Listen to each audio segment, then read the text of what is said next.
तृतीय अध्याय कर्मयोग के 28वें श्लोक में गुणा गुणेषु वर्तन्ते इति मत्वा न संयते। अगर हम ये मान लें कि गुण ही गुण में बरत रहे हैं, गुण ही गुण में आचरण कर रहे हैं, तो मैंपन जो है, कर्तापन, कि मैंने ये किया, मैंने वो किया, करते करते मर गए, पूरा जीवन मैंने इसके लिए किया, उसके लिए किया, तो ये जो अहंकार वृत्ति है, ये अहंकार वृत्ति क्या है? ओढ़ी हुई वृत्ति है। जैसे हम लोग चुन्नी ओढ़ते हैं, जाड़े में शॉल ओढ़ेंगे, तो ये ओढ़ने वाली चीज है। तो हमने उस वृत्ति को ओढ़ लिया है, जबकि वो है नहीं। अब ओढ़ने से आपको इंगित हो रहा है कि जो ओढ़ी हुई चीज है उसको उतारा भी जा सकता है। ये क्या आवरण है? आवरण जब हमने डाला है आवरण, तो आवरण हट भी सकता है।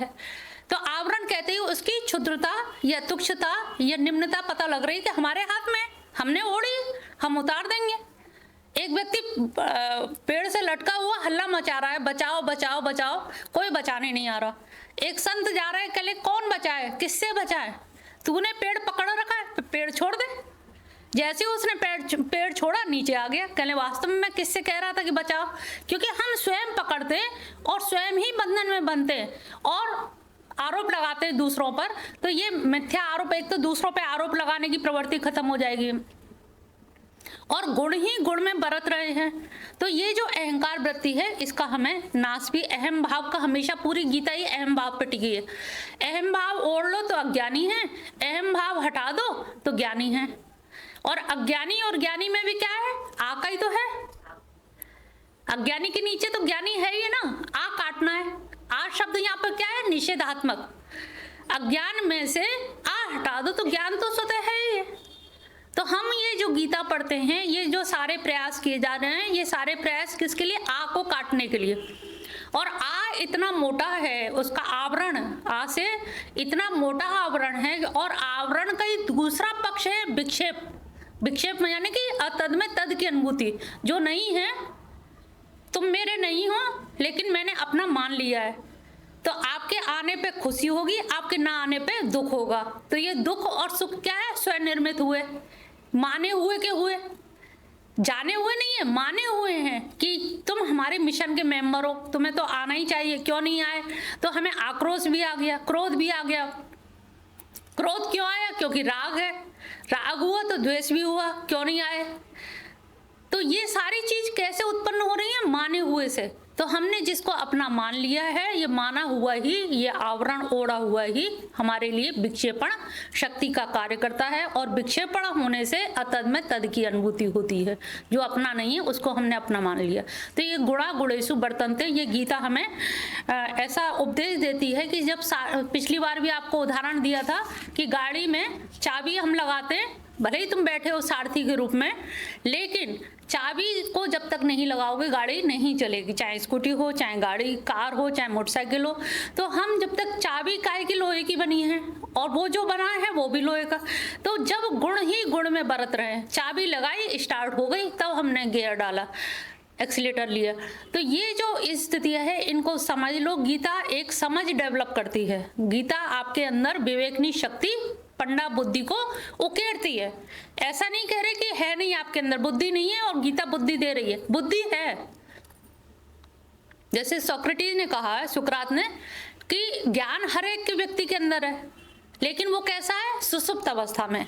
इसका एक उदाहरण बहुत अच्छा दिया कि जैसे दाई बच्चा पैदा कराती है, दाई बच्चा बनाती तो नहीं है, वो अगर दाई नहीं भी होती तो भी हो जाता पैदा, लेकिन वो क्या है? एक सहयोग का काम करती है कि यहाँ से दवा, इधर से, इस तरह से कि कोई उसको क्षति ना पहुंचे, किसी तरह से सुविधा अनुसार।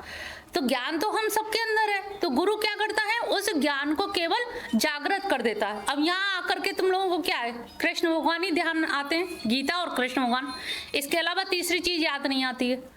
तो यहाँ सामने अग देखत कहते ना कि आंखों से जब देख रहे हैं तो उसको हम इग्नोर नहीं कर पाते। तो सामने जिसकी भी मूर्ति होती है हम सबको मानते हैं, लेकिन जिस समय जिसकी मूर्ति होगी हम उसकी आराधना करेंगे, उसकी उपासना करेंगे। तो यहाँ आकर के माधव मिशन में हमें माधव की याद आती है, और रविवार को हमें गीता पढ़नी, तो गीता पढ़नी ही है, हमें गीता की याद आएगी, रामायण की नहीं आएगी। इसी प्रकार से सारे ज्ञान हमारे अंदर हैं, लेकिन उन ज्ञानों में केवल हमें उद्रेक करना है या या उनको जो सोई हुई हैं उनको जागृत करना है। यही गुणा गुणेषु वर्तन्ते। अब 29वां श्लोक है, प्रकृतिर गुण समूढ़ा संजयते गुण कर्मसु तान कृतस्न विदो मंदान कृतस्न विघ्न विद्यालेते। अब यहाँ पर क्या है, विद्वान पुरुष हैं, और विद्वान पुरुषों में कभी कभी ये हो जाता है जो बहुत पढ़े लिखे हैं उनको लगता है अरे ये सब अज्ञानी है, ये सब इन्होंने ना संस्कृत आती है ना कुछ आता है, इनको कुछ आता जाता नहीं, और हम जो करते हैं वो सबसे सही उपासना है, बाकी के जो लोग कर रहे हैं वो व्यर्थ कर रहे हैं। तो यहाँ पर गीता में कहा जा रहा है कि जो तान, जो लोग जो ये कर रहे हैं छोटा पूजा, कोई कहीं पीपल की पूजा कर रहा है या गंगा जी की पूजा कर रहा है, उसको ये मत कहो कि ये सब व्यर्थ है, केवल कृष्ण की ही पूजा करनी चाहिए। हालांकि गीता में कहा गया, लेकिन वो पीपल की पूजा करना, गंगा की पूजा करना, बट वृक्ष की पूजा करना, ये एक सोपान क्रमिक व्यवस्था है। जैसे हम एमए करने से पहले कक्षा 1 में पढ़ेंगे, लेकिन कक्षा 1 को इग्नोर नहीं किया जा सकता। एमए वाले कहे कि अरे 1 मत पढ़ो, अगर 1 नहीं पढ़ेंगे, 2 नहीं पढ़ेंगे, हाई स्कूल इंटर नहीं करेंगे तो एमए में आएंगे कैसे। तो ये एक क्रमिक पात्रता, एक व्यवस्था है। तो यहाँ पर कहा है गीता में कि विद्वान पुरुषों को, जो मंदिम बुद्धि वाले हैं, मंद बुद्धि वाले हैं, वो अगर कहीं लगे हैं तो उन पर ऐसा ना करें कि नहीं नहीं ये सब व्यर्थ है, तुम बेकार कर रहे हो, तुम्हें कुछ आता जाता नहीं है। ये तो वो भी समझ रहा है कि मुझे नहीं आता, और तुमने और बता दी कि तुम भी मूर्खता कर रहे हो, तुम्हें कुछ आता नहीं है। तो अब वो हाथ पे हाथ रख के बैठ गया कि अब मैं क्या करूं। पिछली बार भी उदाहरण एक दिया था, एक ग्वारिया था, उसने कहा कृष्ण भगवान आ रहे होंगे, मैं उनको इस तरह से करूंगा। तो अभी तक उसका एक भाव वृत्ति, हमने कहा ना कभी कभी मरते समय बुद्धि मर जाती है, मति काम नहीं करती। जब बहुत विचलित होते हैं, परेशानी होती है तो हम क्या करें, मेरी मति काम नहीं कर रही है, बुद्धि काम नहीं करती है, लेकिन भाव अंदर जो है, तुम जिसको जानते हो वो जानकारी पड़ी हुई है, भाव जगत में वो कुछ ना कुछ आपका विद्यमान है, तो भाव बना रहता है, भाव नहीं मरता है। तो यहाँ पर वो ग्वारिया भाव से जिंदा था, और भाव से ही अंदर मन को रमण करता था, मन से। भाई लीलाओं का अवगाहन करना क्या है, कोई ऐसा लीला का पानी तो नहीं जिसमें आप डुबके, लेकिन अवगाहन शब्द आया है। तो गुणानुवाद में अवगाहन करना, लीला गुण में अवगाहन करना का मतलब है कि भाव में डुबकी लगाना, भाव विभोर हो जाना। कवि क्या होते हैं, राइटर क्या होते हैं, जो भजन लिखते हैं वो क्या होते हैं, भाव विभोर होकर ही तो लिखते हैं ना। वहीं से अक्षर अव्यय अक्षर की निष्पत्ति होती है और उनको शब्दों में परिणित कर देते हैं। संगीतज्ञ उसको लय में बांध देता है। तो ये सारे उस उच्च कोटि की ये सारी चीजें कहाँ की हैं, भाव जगत की। चित्रकार हो, लेखक हो, दार्शनिक हो, ये उस जगत में रहते हैं। कवि हो तो ये उस जगत में जहाँ रहते हैं वहाँ पर भाव ही काम करता है। तर्कों से आप खंडन, अरे क्या पागलों की तरह बैठे सोच रहे हो, चिंता ही करते रहते हो, दिन भर यही सोचते रहना, क्या दार्शनिकों की तरह से हो गया। कभी कभी दार्शनिक तो बड़ा अपशब्द माना जाता है, बिल्कुल दार्शनिक बना डोल रहा है, बहुत बड़ा अपने आप को विद्वान समझ रहा है। तो भाव जगत में जो रहता है उसका अपना एक काकस, एक ऑरा, एक दुनिया अलग होती है। जैसे ये जगत है, संबंधों का जगत है, जगत का है ना, वो भाव जगत है, उसमें किसी और की एंट्री नहीं हो पाती है। तुम कहोगे अरे वहां उस पे क्या आनंद है, और तुम जो व्याख्या करोगे कृष्ण की लटा छटा के, लटों को देखो तो काटने को लटे भवे पे पड़ी हुई हैं, हमारी तुमसे तुम्हारी हमसे चश्म दो तरफा लड़ी हुई है। तो अब हम भाव जगत में उनको इस ढंग से देख रहे हैं। गीता में देखेंगे तो एक ब्रह्म के रूप में देखेंगे, वासुदेव सर्वमिति। तो यहाँ पर भाव जगत की प्रधानता बहुत बताई है कि तर्कों के द्वारा आप बुद्धि से सिद्ध करा रहे ये कृष्ण नहीं है, ये भगवान नहीं है। भगवान होते तो क्या ऐसे गोपियों के साथ नाचते, ये भगवान कैसे हो सकते हैं। लोग कुतर्क करते, और पूरा ब्रज मंडल उन्हीं का दीवाना है। हर नारी आज भी अपने आप को गोपी भाव में ही रखती है। जो जाता है वृंदावन वो गोपी ही बन जाता है। गोपी ड्रेस पहनी, चंदन लगाए, कंठी पहनी, उसका आनंद ही अलग है। उसमें नृत्य करते हैं, कुछ अलग ही भाव जगत है। कोई कहे अरे लोग क्या कहेंगे नृत्य कर रहे हो, उन्होंने कहा जाने दो, यहाँ करोगे आपको लगेगा हम वृंदावन जाते इसीलिए नृत्य करने के लिए, क्योंकि वहां पे भाव जगत की प्रधानता है। वहां कोई विधि निषेध नहीं है, वहां वेद फेल हो गए, वहां वेद नहीं चल पाते कि ये करो ये ना करो। वहां पर तो भाव जगत है, नृत्य थिरक गए तो थिरक गए, होश ही नहीं है। रात दिन शाम तक रात तक चल रहा है गायन वादन नृत्य, और उस जगत में उस भाव से लोगों ने पाया भी है। भक्ति बढ़ी भी है, और जब भक्ति श्रद्धा बढ़ती है तो आपको उनके हर गुण चीज़ें भी फिर वैसी सटीक लगने लगती हैं, श्रद्धा डेवलप हो जाती है। और ऐसे लोगों पे भगवान कृपा भी करते हैं, उनका वहाँ प्रत्यक्ष लोगों को दर्शन लाभ भी होता है। तो ये जो चीज़ें हैं, इन भाव जगत की महिमा जिसने समझी है उसने समझी है। तो यहाँ गीता में कह रहे हैं कि तुम्हारा जो स्तर है, एक भाव जगत हो गया, एक बुद्धि जगत हो गया। अब बुद्धि तल से हर चीज का मापन मत करो। जैसे मुझे कोई चीज रसगुल्ला अच्छा नहीं लगता है, अब आप खाओ तो कह रहे क्या चाशनी में डूबा हो, क्या खा रही, कितनी चिपचिपाहट और वो है। वो कह रहे हैं अरे निषेध मत करो, तुम्हें नहीं अच्छा लगता, तुम डायबिटीज को नहीं अच्छा लग रहा, लेकिन सामने वाला जो बच्चा खा रहा है, इसका तो अभी डेवलपिंग एज है, इसे क्यों रोक रहे हो? उसका स्वाद उसके साथ है। यहाँ कितने लोग बैठे, सबके अलग अलग स्वाद हैं, किसी को कुछ अच्छा लगता, किसी को कुछ। हमारे कन्हैया ने इसीलिए 56 भोग लगाए। तुम्हें कुछ तो पसंद होगा, तुम्हें कुछ तो पसंद होगा, कुछ तो मेरा प्रसाद लोगे, कुछ भी ले लो, वो मेरा ही प्रसाद है। लोगे तो 56 के अंतर्गत ही ना, यथेच्छसी कोई भी ले लो, वो मेरा ही प्रसाद है। कहाँ से निकलोगे? मीठा, नमकीन, 56 भोग, 36 व्यंजन, 36 व्यंजन भी है, खाली भोग ही नहीं है। अभी तो अचार नहीं जाने कितने कितने तरह के अचार हैं, मुरब्बे हैं, कितने तरह की। तो भगवान ने जो भोग लगाए इसीलिए कि जीव कहीं वंचित, हम तो भगवान कृष्ण का भोग नहीं ले सकते। वही तो एक ऐसे हैं जिनका भोग सब ले सकते, कुछ भी खाओ, हर चीज अलाउ है। तो इस तरह से हमें जो कम अकल या कम पढ़े लिखे या सूझबूझ नहीं डेवलप हुई, जो जहाँ लगा है उसे करने दो, उसका निषेध मत करो। मंदार कृतष्ण विघ्न विचाल्यते, मतलब मंद बुद्धि वाले जो हैं उनको विचलित ना करें, उनको जहाँ जिस रास्ते पे जा रहे हैं उनको जाने दे। उनको प्रकृति के गुणों से जो अत्यंत मोहित हुए मनुष्य गुणों में और कर्मों में आसक्त हैं, उन लोगों को पूर्णतः, बहुत सारे जो लोग सोचते हैं ना कि हम बहुत ज्ञानी हैं, तो उनको ज्ञानी समझ के विचलित ना करें, ना विचार लेते। जो जहाँ जो कर रहा है, कुछ तो कर रहा है ना, समथिंग इज बेटर, नथिंग से तो सही है ना, होने करने दो। वो कभी ना कभी अपने आप सूझ आ जाए, ये बूझ आ जाएगी कि अरे ये मैं कर रहा हूँ कुछ है भी कि नहीं, पूछते हैं चलो किसी। जब गलत काम करोगे, तुम कह दो गलत कर रहे हो और बताया नहीं, गलत करोगे तो कभी तो जिज्ञासा होगी, गुरु के पास जाने की इच्छा होगी कि सही पूछ के आते हैं ये गलत है तो सही क्या है, तो उसमें जिज्ञासा पैदा होगी। और जिज्ञासा पैदा होगी तो जरूर वो किसी बुद्धिजीवी के पास, गुरु के पास या कहीं जाएगा, किसी पंडित के पास कुछ पूछेगा।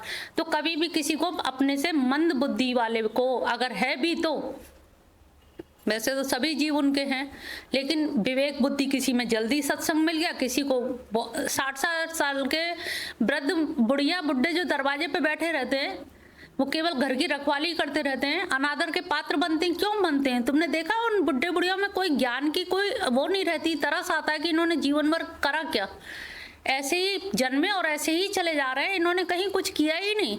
अरे वृद्ध हो तो तुम्हारी बुद्धि में भी वृद्धता आनी चाहिए ना, बुद्धि भी मैच्योर होनी चाहिए।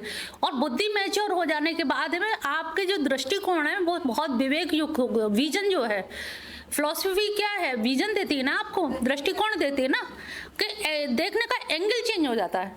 चीजें तो सब कुछ है, लेकिन दृष्टिकोण, विजन आपका देखने का, कि आपने देखा कि गुणा गुणेषु वर्तन्ते, अरे कोई बात नहीं, ये होना है, ऐसा स्वभाव है, ये होता है, होने दो, लीव दिस टॉपिक। एक कैसे छोड़ दें, ऐसे कैसे हो सकता है? लीव दिस टॉपिक कैसे कह दिया तुमने? टॉपिक ही तो बनाना है और वही तुमने कह दिया लीव, ऐसे कैसे हो सकता है? तो यहीं पे थोड़ा सा अंतर है, कुछ ज्यादा तो नहीं है, एक ही जगह बैठे हैं और एक ही जगह में हमारे विजन का ही अंतर होता है। एक दो चीज़ नीरजा में बड़ी अच्छी मैंने देखी, और कई चीज़ों को उन्होंने इस तरह से इंटरप्रिटेट किया तो अच्छा लगा कि नारी देह में अगर विजन अच्छा हो जाता है तो मेरे ख्याल से आप बहुतों को बहुत कुछ दे जाते हो। समाज में परिवार आपसे जुड़ा होता है, फैमिली आपसे जुड़ी होती है, रिलेशन में बहुत सारे लोग, बहुत लोगों को बहुत सारी चीज़ आप गाय बगाए दे जाते हो। जहाँ गुरुत्व का दम भी नहीं, कुछ अहंकार भी नहीं, कोई वो भी नहीं है, लेकिन हमने प्रैक्टिकली अपनी लाइफ को ऐसे बना लिया है कि लोग हमें देख के बहुत कुछ सीख सकते हैं। तो ये होना चाहिए कि आपका जीवन एक आदर्श में जीवन हो। हम जीवन को क्यों ऐसा करते हैं, पहनने ओढ़ने से लेकर नक्सिक हम हर चीज़ वैसे व्यवस्था करके चलते हैं कि लोग देखें, तो एक आदर्श के रूप में लें, ना कि उपहास करें या लोग हमारी चर्चा का विषय बनाएं। हम कोशिश ये करते हैं कि बड़ा युक्त हो, जैसे गीता में बहुत बार शब्द आया युक्त, तो युक्त में क्या आ लगा दीजिए, बिल्कुल बेढब आदमी हो गया, उसको कोई फॉलो नहीं करेगा, और जो युक्त है उसको सब फॉलो करेंगे। युक्त होते ही आ हटाते ही वो युक्त हो गया, कंप्लीट हो गया, एग्जैक्ट जो होना चाहिए ऐसा ऐसा ऐसा होना चाहिए। एक फ्रेमवर्क होता है हर व्यक्ति का, एक माँ का, एक पत्नी का, एक सद्धर्मिणी का, एक दोस्ती यारी का, एक जो फ्रेमवर्क होता है उस फ्रेम में आपका फोटो फिट हो रहा है कि नहीं, ये हमें देखना पड़ता है। ऐसा नहीं जो मन आ गया ए भाई ये क्यों किया ए भाई, ये नहीं चलेगा। उसको रिप्रेजेंट करना चाहिए, मतलब आदर्श होता है हमेशा। हमारे यहाँ जैसे प्लेटो ने कहा है, इनका एक होता है प्रत्यय जगत, कंसेप्ट। कंसेप्ट में क्या होता है, एक फ्रेमवर्क, एक आइडियल बना होता है कि ऐसा ऐसा ऐसा होना चाहिए, और वो व्यक्ति को उसमें फिट नहीं हो पा रहा तो हम कहते तुम ऐसी तो नहीं लगती हो। इसका मतलब है कि एक जो लोगों को हमसे अपेक्षाएं हैं, जो उम्मीदें हैं, उन पर हम खरे नहीं उतर रहे, और जब उम्मीदों पर खरे नहीं उतरते तो लोग फिर हमारा मतलब उपहास भी और फिर अदरवाइज भी लेते हैं, और आपकी बात को बहुत लफाजी में लिया जाएगा, गंभीरता से नहीं लिया जाएगा। होता यह है कि बात ज्ञान भी कोई नया कोई ज्ञान नहीं देता है, ज्ञान वही है, लेकिन सवाल है कि जो बात है वो कह कौन रहा है। एक पानी नाले में भी बह रहा और एक गंगोत्री से भी पानी निकल रहा है, वहाँ लोग चरणामृत लेते हैं, माथे से लगाते हैं, धन्य समझते हैं, और वो जो है उसमें और गंदगी डाल रहे हैं। तो जल है, नाले में भी जल आया है, तो नाला जो है, एक हमने कविता लिखी थी, नाला ना प्लस ला, नाला नाला करते करते फिर भी इतना कुछ ला दिया कि वो नाला बन गया। नाला, नाले में होता क्या है, कुछ सब्जी के छिलके, चाय की पत्ती जिसमें आपने चाय पी है, जो जो चीजें होती हैं, आप इसका विश्लेषण करिए कभी नाले का।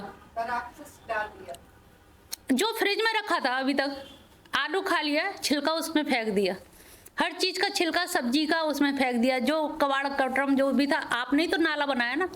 नाला उत्पन्न तो नहीं होता है, ऐसे ही अशुभ उत्पन्न नहीं होता, अशुभ के बनाने वाले हम हैं। शुभ उत्पन्न हुआ था, शुभ में अशुभ हमने डाल दिया। जैसे कि ये नाले वाला एग्जाम्पल फिट करके देखिए, नाले में पानी अलग है, मिट्टी जो गंदगी वैसा हो गया है वो गंदगी मिट्टी अलग है। या ऐसे समझ लीजिए बारिश जब होती है और बारिश होते समय हम लोग पानी भरने के लिए वो बाल्टी रख देते हैं, और बाल्टी में पानी बरसात का जो आता है उसे क्या कहते हैं, डिस्टिल वाटर, जो बैटरी में भी डालने को, इन्वर्टर में डालने का काम आता है।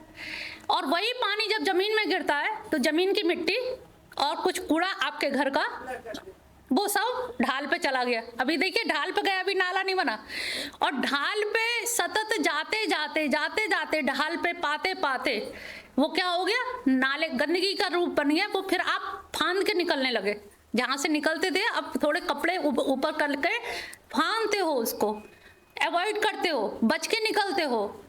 ये बनाया किसने जिससे बच के निकल रहे हो, तुमने स्वयं बनाया। तो उसमें सारी चीजें देखो, कल तक यहाँ गड्ढा नहीं था। हमारी वृत्तियां भी कैसी हैं, जहाँ गड्ढा पाती हैं, जहाँ चार बुराई होती है उधर कान कर देते हैं, आंखों से मुझे देख रहे होते कान इधर कर दिया जाता है। और क्या कह रही थी, और क्या हुआ, और उन्होंने क्या कहा, मेरे बारे में क्या कहा, अरे आपके बारे तब भी कुछ तो कहा ही होगा। कान उधर है, बिल्कुल बिल्कुल अंदर तक जा रहा है, घुट घुट घुट पूरा ड्रिप ड्रिप कर करके पिया जा रहा है। और यहाँ गीता का ज्ञान दिया जा रहा है, उसे केवल देखा जा रहा है। जो सुनने की चीजें वो देखी जा रही है, और जो है चीज है जिसे देखने की भी नहीं है उसे घट में उतारा जा रहा है। और क्या कहा, कान ना खोले हो तो ढंग से खोल लीजिए, कल तेल डाल के आएंगे।